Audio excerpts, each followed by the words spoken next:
बोधियापति रामचंद्र महाराज की जय जय रघुनंदन हाथ जोड़ कर वंदन करते हैं।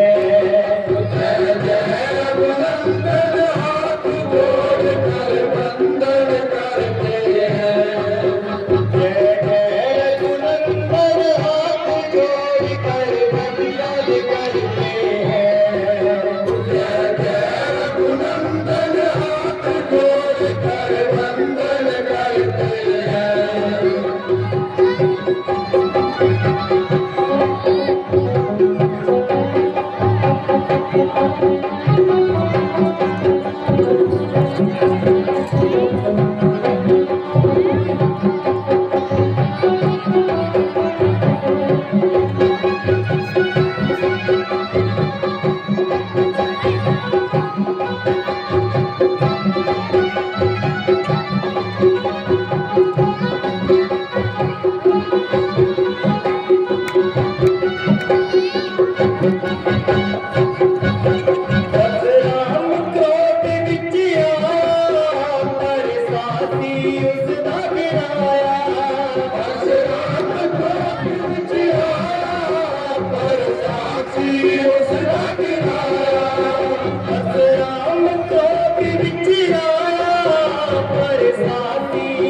हैं।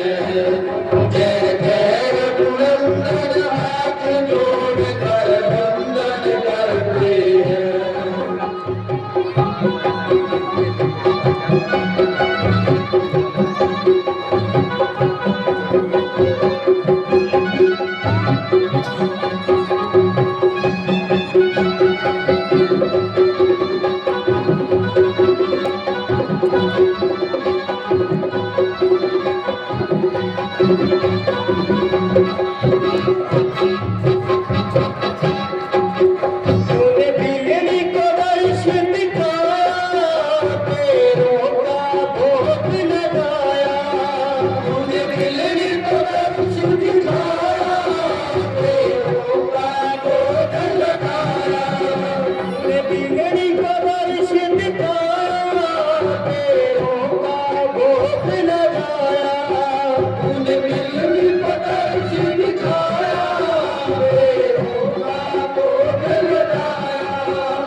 वंदन करते हैं।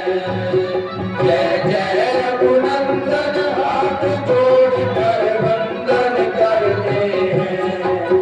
जय जय रघुनंदन हाथ जोड़कर वंदन करते हैं। जय जय रघुनंदन हाथ सावधान युद्धानेश महाराज दशरथ दरबार में बता रहे हैं। महाराज की जय, महाराज की जय, महाराज की जय। दशरथ के दरबार में इंसाफ होता है। दुश्मन भी चलकर आ जाए तो हमारे लिए खास होता है। रघुकुल रीत सदा चली आए, प्राण जाए पर वचन न जाए। मुझे पूरा करना ही मुनासिब है। जो अरसान है वो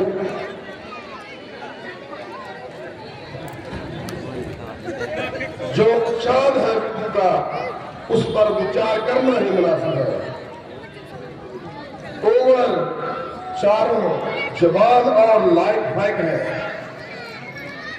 राज का बोझ इनके सिर पर डालना ही मुनासिब है।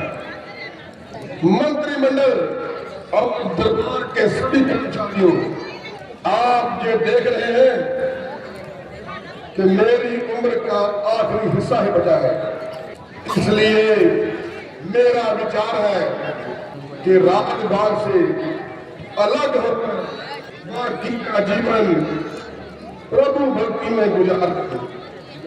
आज की सभा विचार करने के लिए मंत्रिमंडल के सभी साथियों, आप अपनी अपनी राय प्रकट कीजिए कि इन चारों में से किसको जवान बनाया जाए।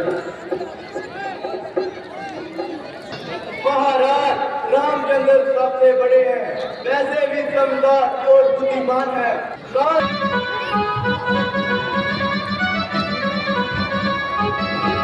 महाराज मंत्री भी है, ऐसे मैं नहीं सहमत हूँ। महाराज मेरी भी राय है। ठीक है, इससे अच्छा क्या हो सकता है? ठीक। आप में से किसी को कोई इतराज तो नहीं? नहीं महाराज, हमें कोई इतराज नहीं। गुरुदेव, राज तिलक का मुहूर्त कब होगा? कल सुबह 8 बजे। तो फिर मनादी करा दी जाए कि कल सुबह 8 बजे राम को राज तिलक होगा। तो सारे शहर को दुल्हन की तरह सजा दिया जाए। सारी प्रजा दरबार में हाजिर होकर इस रस्म की रौनक को और बढ़ाए। दरबार बर्खास्त किया जाए।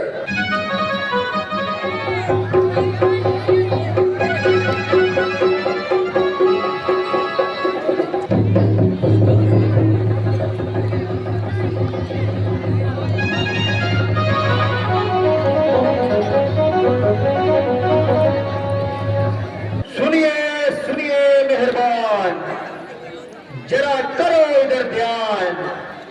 पहले बात सुनिए गौर से, फिर बात करना किसी और से। कल सुबह 8 बजे होंगे राजा राम, चले आओ देखने दरबार में धूमधाम। क्या राम को राय तिलक होगा? उनका जन्म तो धरती का बोझ हल्का करने के लिए हुआ है। वो राजा बन गए, दुष्टों का बेड़ा नाश कैसे होगा? राम राजा नहीं बन सकते, राम राजा नहीं बन सकते, राम राजा नहीं बन सकते।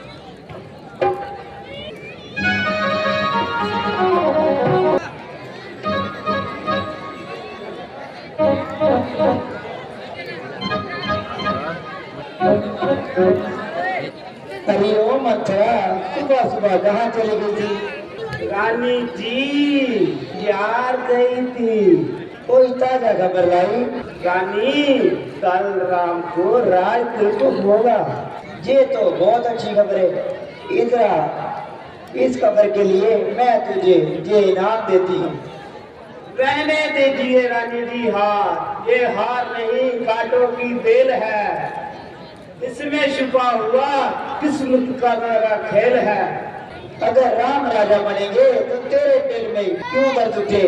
मुंह बुरा है तो बात तो अच्छी की, अगर राम तो मुझे बरस से भी प्यारा है। हाँ, तभी तो उसे नान के भेज दिया और उसकी गैर हाजिरी में राज की रस्म। मेरी भोली वाली रानी, अगर राम राजा बनोगे आप कुशल्या की दासी कहलाओगी। भक्त राम का राज सच, हाँ यही सच है। तू सच कहती है। तेरी पीठ पे ये टुकड़ी नहीं बन के गुरु की गुठरी है। कोई उपाय बता कि सांप मर दो तो लाठी न टूटे। सुनो, मैं तुझे याद दिलाती हूँ, महाराज ने राशि युग में सहायता के बदले 2 वचन देने का इकरार किया था और तुम्हारी शादी भी इसी शर्त पे हुई थी। तुम्हारी औलाद ही कब्र की वारस होगी। रानी, अब वो समय आ गया है उन वचनों को पूरा करने का। ठीक है, खूब याद दिलाया। तू बड़ी सियानी है। भला कौन सा वर मांगू? पहले वर्त में भरत को राज, दूसरे वर में राम को 14 वर्ष वनवास। भक्त को राज तो ठीक, लेकिन राम को वनवास क्यों? मेरी बोली बोली रानी,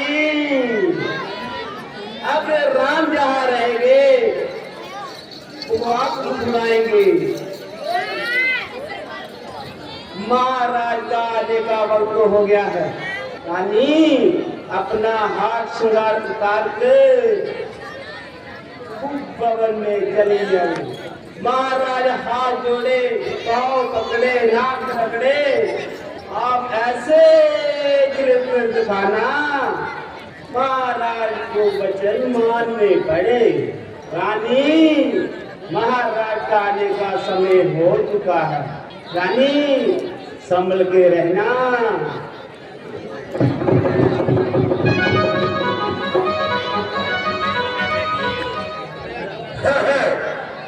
ये क्या? आज बजाय खुशी के रंग उल्टे आसार नजर आ रहे हैं। लेटी हो इस कदर उल्ट कर, पड़ी हो इस कदर बेहोश होकर। मेरी प्यारी, जरा आंखें तो खोलो, कुछ मुंह से तो बोलो। किसने सताया तुझे? किसने दिखा तुझे? क्या बात है रानी, जो छुपाती हो मुझसे? हो गई नाराज या तबीयत खराब? रानी, आखिर कुछ मुंह से तो बोल तो मीठे बोल रानिए, दिला के खोल रानिए, तो मीठे बोल रानिए, दिला के खोल रानिए।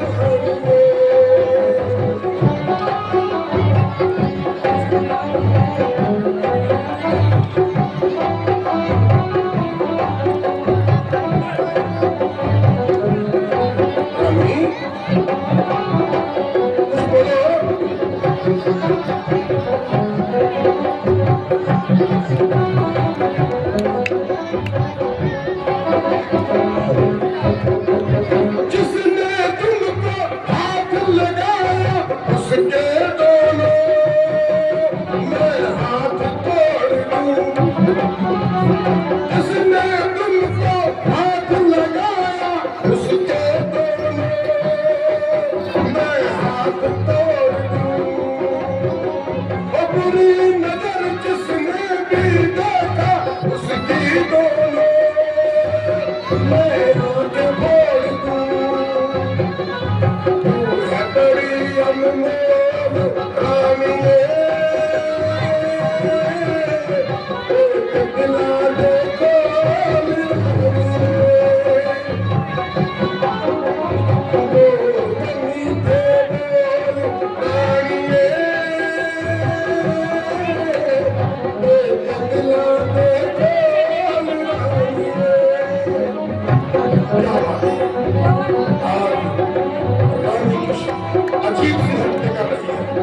आज कुछ अजीब टुकड़ी होने वाला है। मैंने तो कभी रानी ऐसा कभी नहीं देखा।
रानी,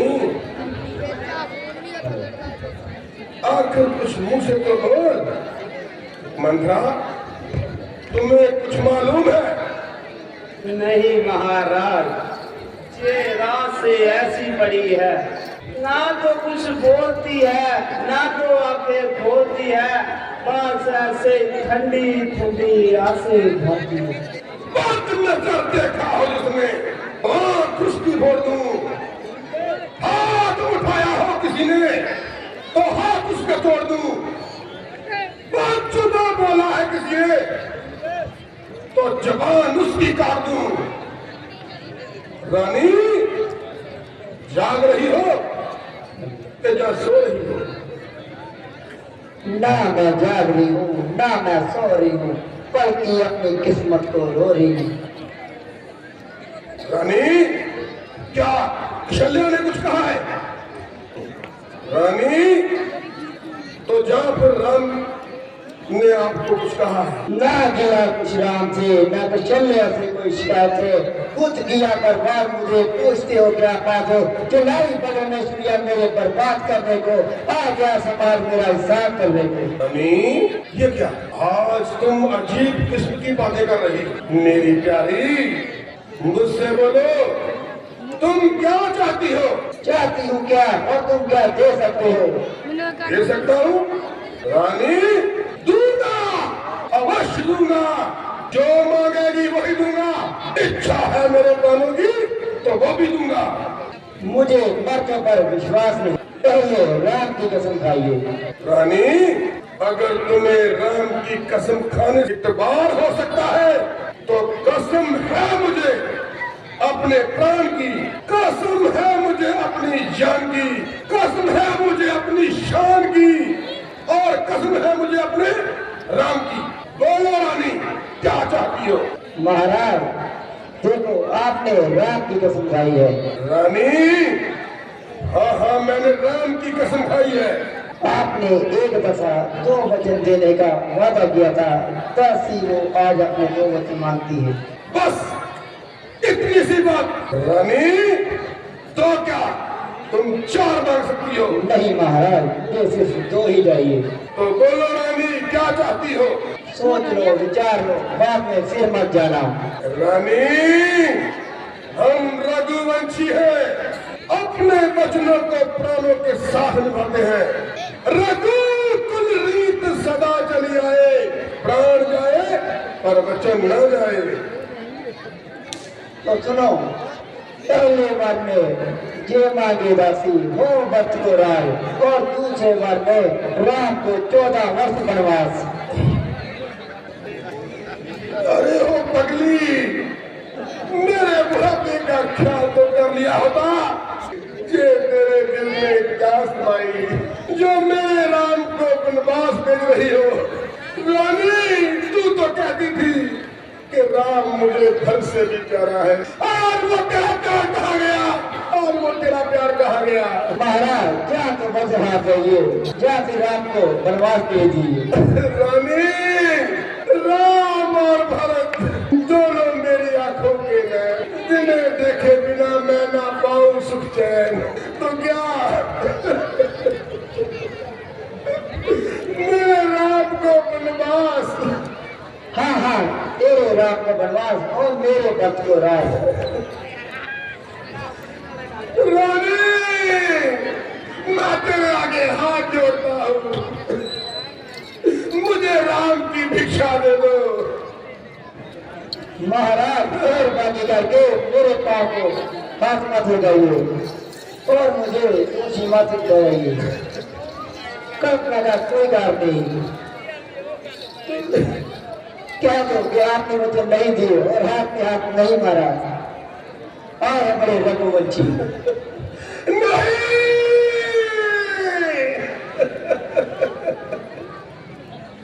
रघुकुल रीत सदा चली आए, प्राण जाए पर वचन न जाए।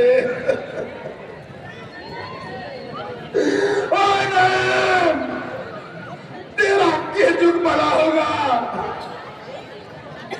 क्यों मुझे बातों के तीर मार मार कर शक्ली कर रही हो? और जुड़ैल, मुझे मालूम नहीं था कि तू एक मीठी छुरी है। रानी, मगर याद रख, चैन नहीं तू पाएगी हरगिज मुझे सदासदा कर। मिटा दे मेरी हस्ती को, बेशक रास्ता कर। हाय राम, हाय राम, हाय राम,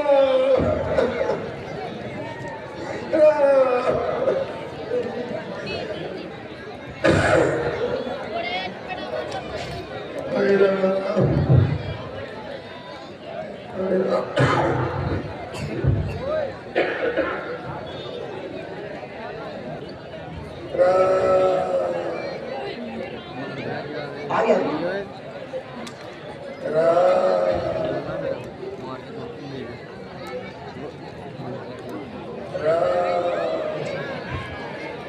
रानी जी मंत्री जी अंदर आना चाहते हैं। आने दो। महाराज की जय हो। महाराज, राजदूत की सभी तैयारी हो चुकी है, केवल आपका ही इंतजार है। महारानी जी, महाराज कुछ बोलते क्यों नहीं? रात भर काम कर गई था, काम से नींद में बेबस है। आप राम को जय भेज दीजिए।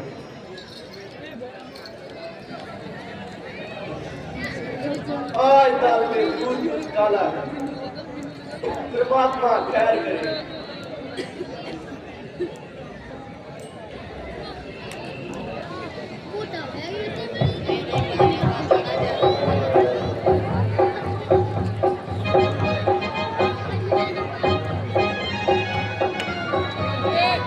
माताजी प्रणाम, पिताजी प्रणाम। पिताजी हुक्म कीजिए, आज्ञा पालन के लिए खड़ा है राम। पिताजी आप कुछ बोलते क्यों नहीं? क्या खता है मेरी?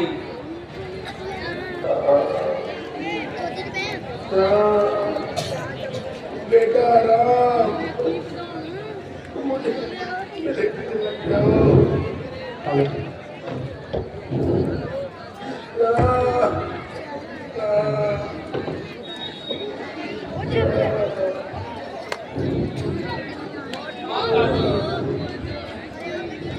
माताजी क्या कारण है?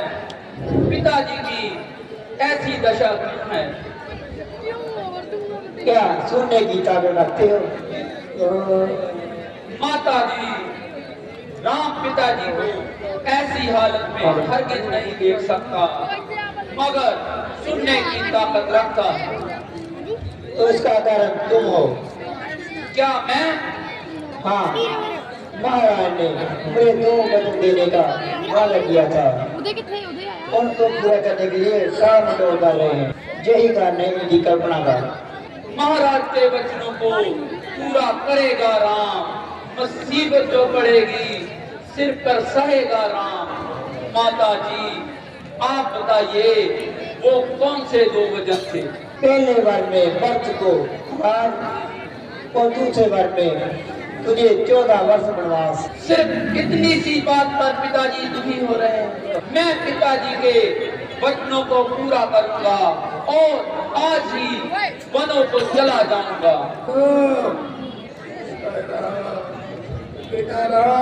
पिताजी आप धीरज रखिए, 14 वर्ष को आप चपते ही बीत जाएंगे। कलंकनी तेरा किस बड़ा अपना जो मेरे राम को बेआराम करने लगी हो। ओ नाइन, मेरे काज में आज तूने बहुत सारे तीर मार कर काजा छल नहीं कर दिया।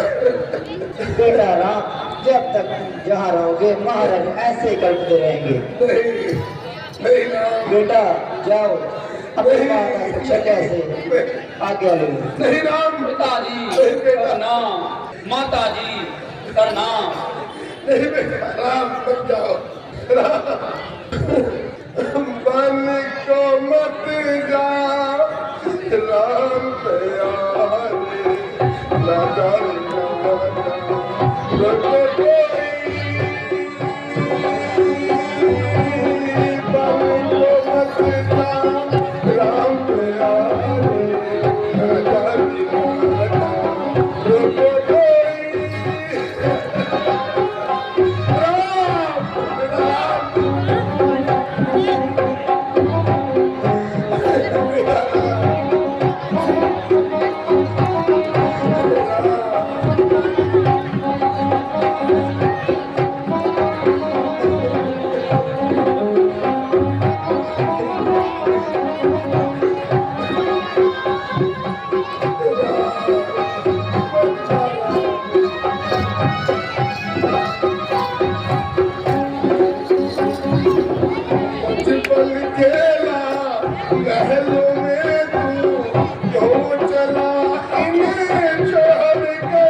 मुझे मालूम है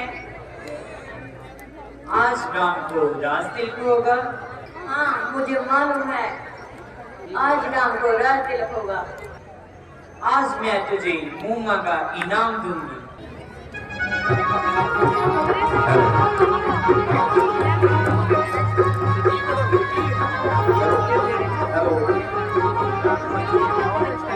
माता जी प्रणाम। आओ बेटा, आसन ग्रहण करो, कुछ खा पी लो। आज तुम्हारा राजतिलक होगा। बस माता जी बस। सुन मेरी माता, मैं हूँ बताता।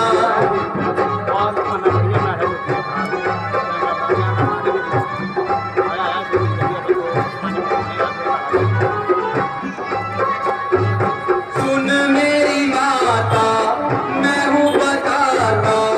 ओ नाना उदास रे, राज तिलक तो हुआ भरत को, मुझको हुआ वनवास रे, मुझको हुआ वनवास रे। सुन मेरी माता, मैं हूँ बताता।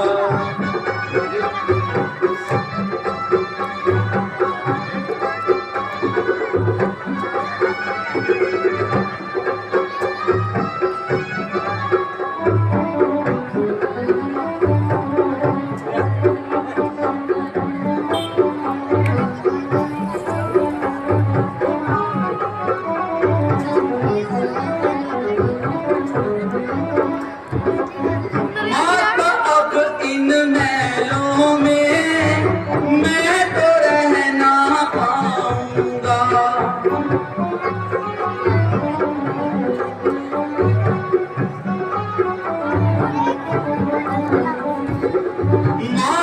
अब इन महलों में मैं तो रह ना पाऊंगा, बन के बस एक जोगी सा सीधा बनों को जाऊंगा। मुझसे बिछड़ कर मेरी माता हो ना उदास रे, राज तिलक तो हुआ बरत दो, मुझको हुआ वनवास रे, मुझको हुआ वनवास रे। सुन मेरी माता मैं हूँ बताता,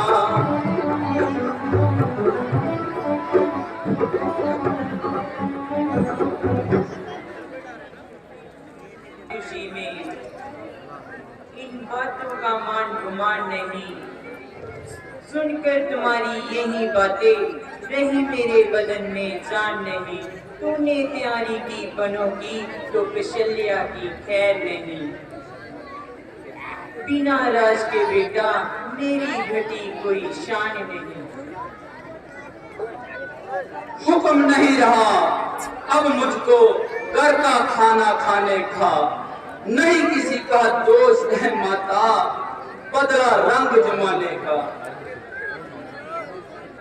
बेटा ये तुम क्या कह रहे हो, जिसको सुनकर मेरा कालजा मुंह से बाहर निकला जा रहा है। मगर किस अपराध के लिए आपको वन भेजा जा रहा है? माता जी अपराध तो कुछ भी नहीं, माता कई के बच्चों की पालना करने के लिए जा रहा हूँ। मैं भी तो तेरी माता हूँ, मेरा हुक्म है कि तुम वन को ना जाओ। हमें राज की कोई इच्छा नहीं, बस तुम मेरी आंखों के सामने रहो। माता जी आप शायद कुछ भूल रही हैं, पिताजी मेरे और आप दोनों के स्वामी हैं। आप अपने पति की आज्ञा की उल्लंघना कर रही हैं, ये तो बहुत बड़ा अपराध है माता जी। मैं किस हृदय से कहूँ तू बन जा, इतना बड़ा पत्थर सा कालजा कहाँ से लाऊं? माता जी 14 वर्ष तो आप चपते ही बीत जाएंगे, आप चिंता ना कीजिए, मैं जल्द ही लौट आऊंगा।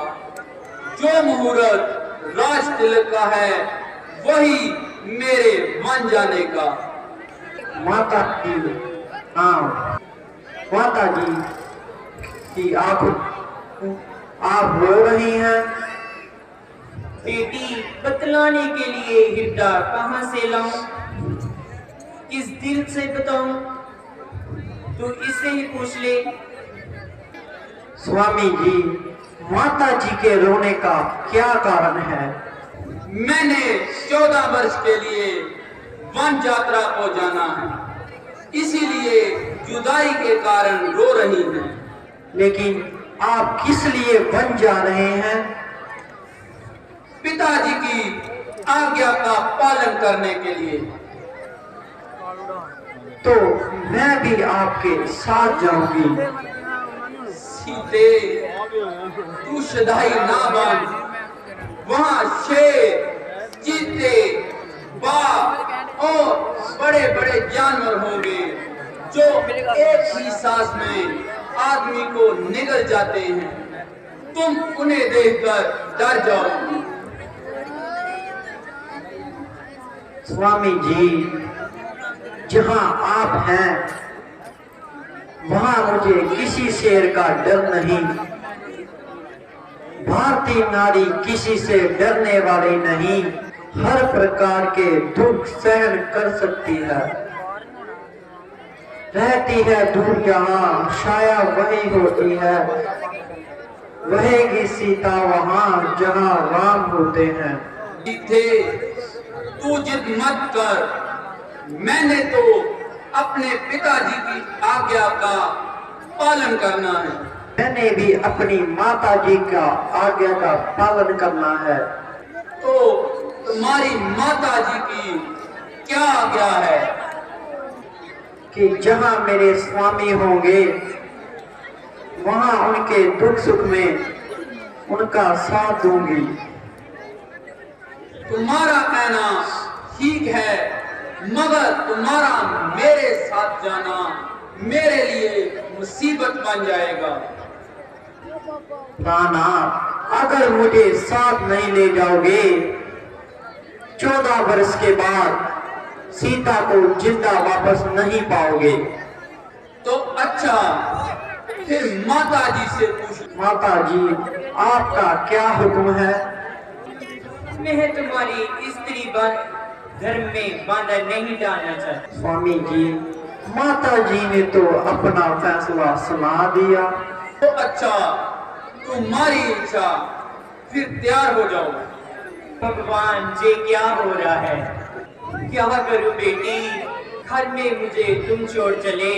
पहले रोती थी 1-2, अब 2 चले।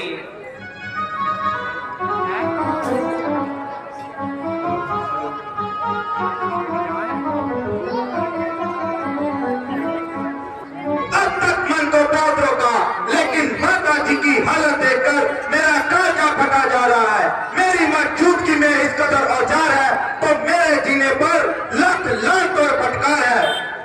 माता जी, आंखें खोलिए, कुछ मुंह से तो बोलिए। लक्ष्मण आपके कदमों पर नसार है, नहीं खोलती तो आपसे पहले मरने के लिए तैयार है। नहीं बेटा, मुझे चक्कर सा आ गया।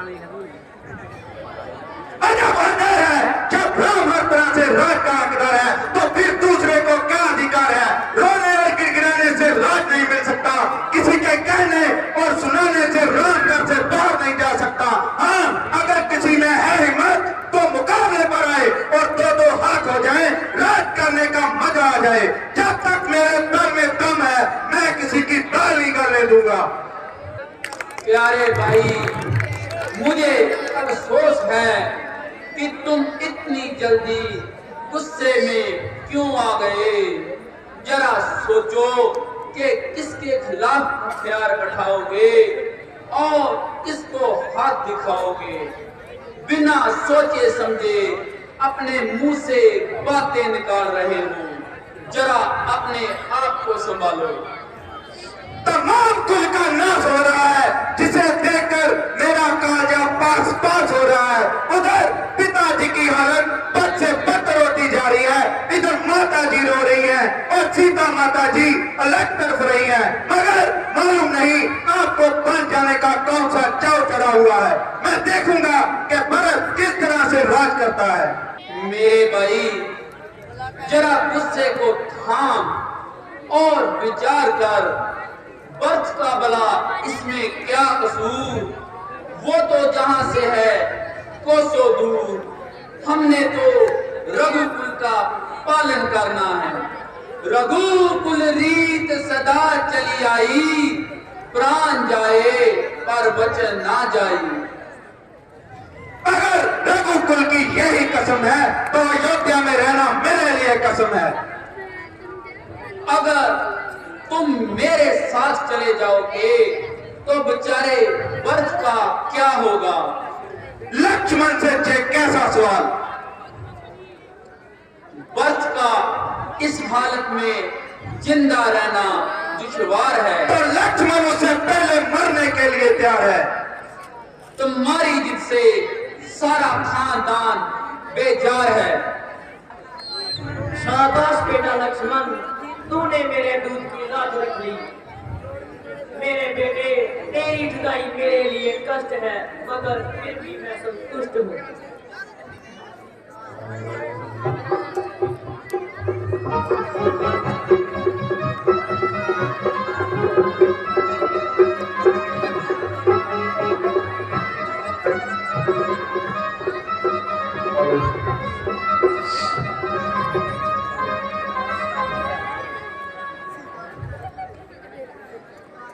माता जी प्रणाम,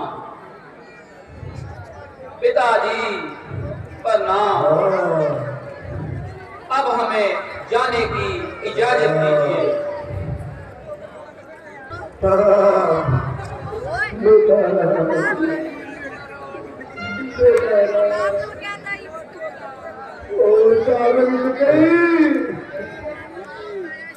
उजाड़ कर रख दिया मुझे, लक्ष्मण का क्या कसूर है? जो भी जाने को मजबूर है। सीता, मेरी प्यारी पुत्री सीता, क्या पर जाने को तैयार हो गई? हे भगवान, ये मैं क्या देख रहा हूँ? वो कौन सी बुरी घड़ी थी जब मैं इसे बहू बना कर लाया था? इस बुरे दिन को देखने के लिए मैं क्यों जीवित हूँ?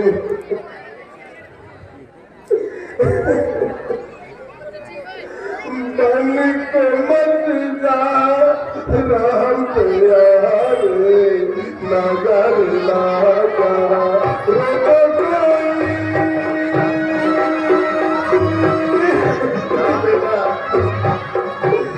बन के नहीं जाएगा।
बेटा राम, कब तक जहाँ रहोगे ऐसे ही करते रहेंगे। ये लो जोगिया वस्त्र पहन लो।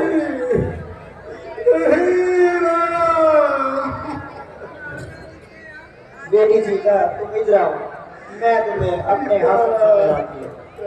रहने दीजिए माता जी, इसको भी सुध बुध आने दीजिए और खुद को भी हाथ पैर फैलाने दीजिए। अच्छा पिताजी प्रणाम। अब हमें जाने की इजाजत। तुमने इन्हें घुमा फिरा जंगल की सैर करा कर जहाँ बुझाकर वापस ले आना। जो आ गया महाराज।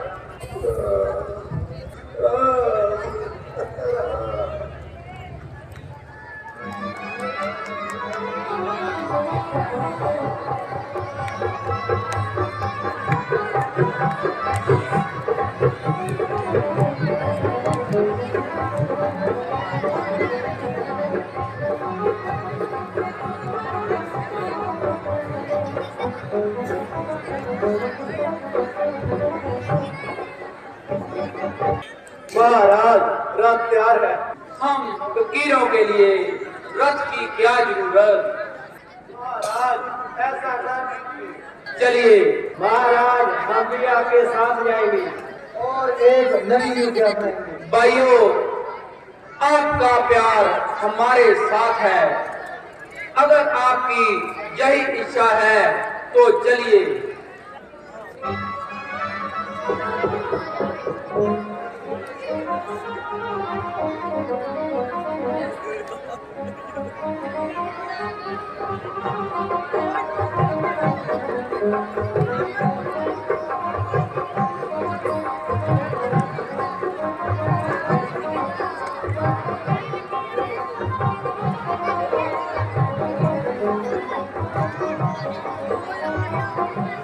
मंत्री जी, रथ को रोक दीजिए। रात बहुत हो चुकी है, आप सब लोग आराम कीजिए, कल सुबह चले। मंत्री जी, ये सब लोग सो रहे हैं, आप रथ और घोड़े और आगे ले जाएं। जो आज्ञा महाराज।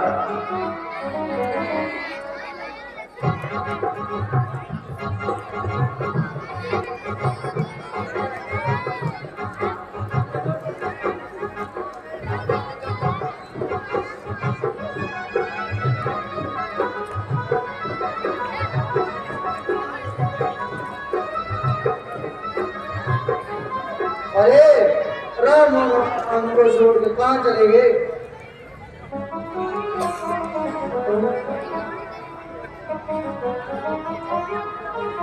मंत्री जी, रथ को वापस ले जाइए।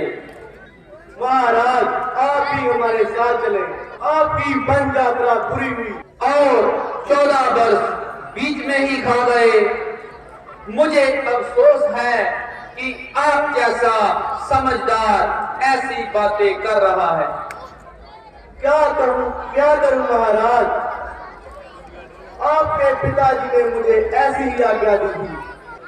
मंत्री जी, जाइए, मैं 14 वर्ष बीते बगैर अयोध्या नहीं आऊंगा।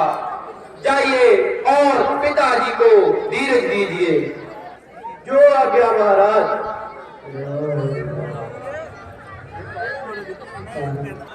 महाराज मंत्री जी अंदर आना चाहते हैं।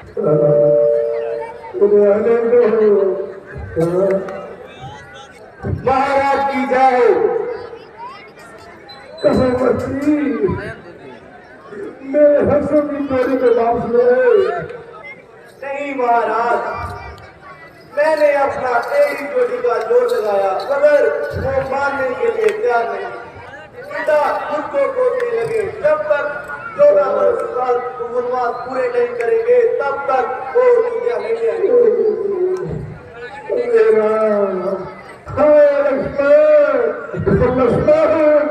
तेरी आंखों में गुस्सा, सीता, बेटी सीता, तेरे पाँव में काटे जो मेरे हिंदों को चुन रहे हैं।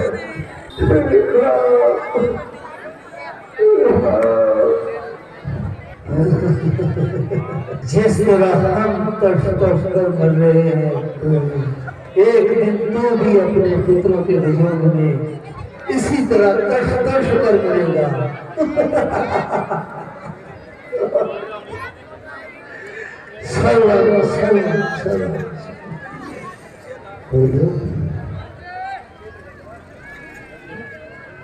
उनके माता पिता वो मुझसे अपना समझ मांग रहे हैं, वो मुझसे अपना समझ मांग रहे हैं। हमारा सर्व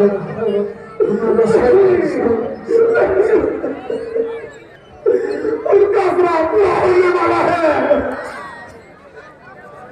चार पुत्रों में होते हुए एक भी मेरे पास नहीं है।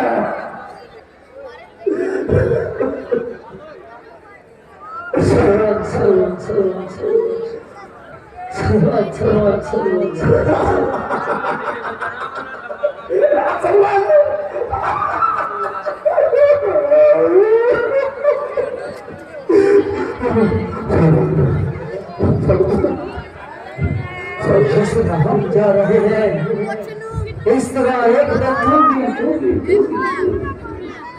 अपने पुत्रों के लिए महाराज,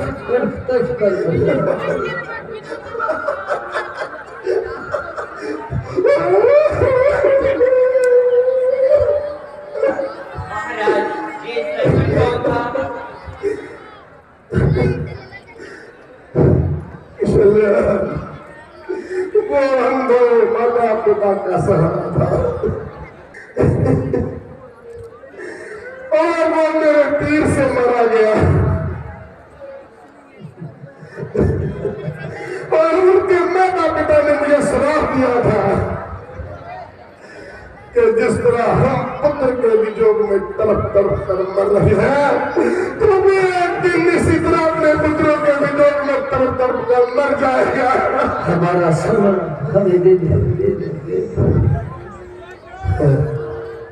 आज वो समय आ गया है, शायद वो समय आ गया है, वो मुझसे अपना फर्मा रहे हैं। मुझे माफ कर दो। हमारा समय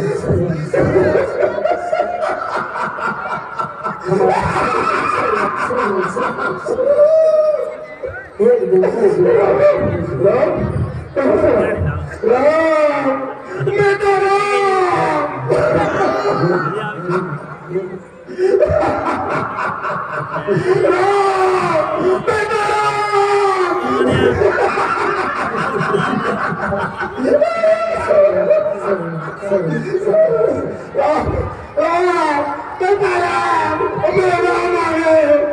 बेटा